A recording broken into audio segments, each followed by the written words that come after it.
112 নম্বর আয়াত তেলাওয়াত করেছি। আমি আপনি তো মুমিন দাবি করি, মুসলমান দাবি করি। মুমিন হওয়ার জন্য বিধর্মীরা তওবা পড়ে, কালেমা পড়ে। আমি আপনি কোনো কিছুই করা লাগলো না, শুধু মুসলমানের ঘরে জন্মগ্রহণ করলাম, তাই আমরা মুসলমান হয়ে গেলাম। অথচ আল্লাহ রাব্বুল আলামিন আমাদেরকে যারা মুমিন হবে তাদের কিছু শর্ত দিয়েছেন, কিছু গুণাবলী দিয়েছেন। আল্লাহ রাব্বুল আলামিন সূরাতুল তাওবার মধ্যে 112 নম্বর আয়াতের মধ্যে বলেছেন যে তোমরা যারা মুমিন দাবি করো, মুমিন যদি তোমরা হতে চাও তাহলে তোমাদেরকে কয়েকটা গুণ অর্জন করতে হবে। 1 নম্বরের গুণ হলো আল্লাহ পাক বলেছেন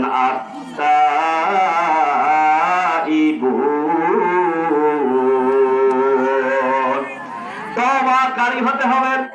তার মানে হলো যখনই আমরা কোন গুনাহ করব, মানুষ গুনাহ করতে পারে, মানুষ ভুল করতে পারে।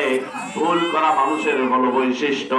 মানুষের আরবি হলো ইনসান, যার মূল অক্ষর হলো নিসিয়ান, মূল অক্ষর হলো নুন সিন ইয়া। এই নিসিয়ান মানে হলো ভুলে যাওয়া। মানুষের বৈশিষ্ট্য হলো ভুল করা, ভুলে যাওয়া। ভুল হতেই পারে, গুনাহ হতে পারে।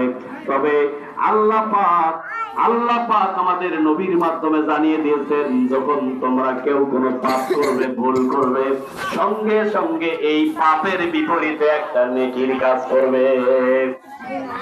ধরেন একটা গুনাহ হয়ে গেল, গুনাহ হওয়ার সঙ্গে সঙ্গে আমাদেরকে কিছু টাকা আল্লাহর রাস্তায় দান করতে হবে, কিংবা নফল ইবাদত করতে হবে, কাউকে খাওয়াতে হবে, কাউকে কাপড় চোপড় দিতে হবে, দিয়ে আল্লাহকে বলতে হবে আল্লাহ আমি তো একটা গুনাহ করে ফেলেছি, তুমি আমাকে এই দান সৎকার বদৌলতে, এই নফল ইবাদতটার বদৌলতে মাফ করে দাও। আল্লাহর নবী বলেছেন সঙ্গে সঙ্গে তার গুনাহ মাফ করে দেওয়া হবে। জোরে বলি সুবহানাল্লাহ। আমার তারপরে নবীজি বলেছেন কুল্লু উম্মতি খাত্তাউন, আমার যত উম্মত কিয়ামত পর্যন্ত আসবে সবাই পাপী, কেউ পাপের বাহিরে নাই। কম আর বেশি আমাদের পাপ রয়েছে, তবে নবীজি বলেছেন পাপীদের মধ্যে শ্রেষ্ঠ পাপী হলো সেই উম্মত খায়রুল খাত্তাব। সবচাইতে শ্রেষ্ঠ পাপী হলো ওই উম্মত তাওয়াবুন, যারা পাপ করার পরে পরে আল্লাহর কাছে তওবা করে। বলি সুবহানাল্লাহ।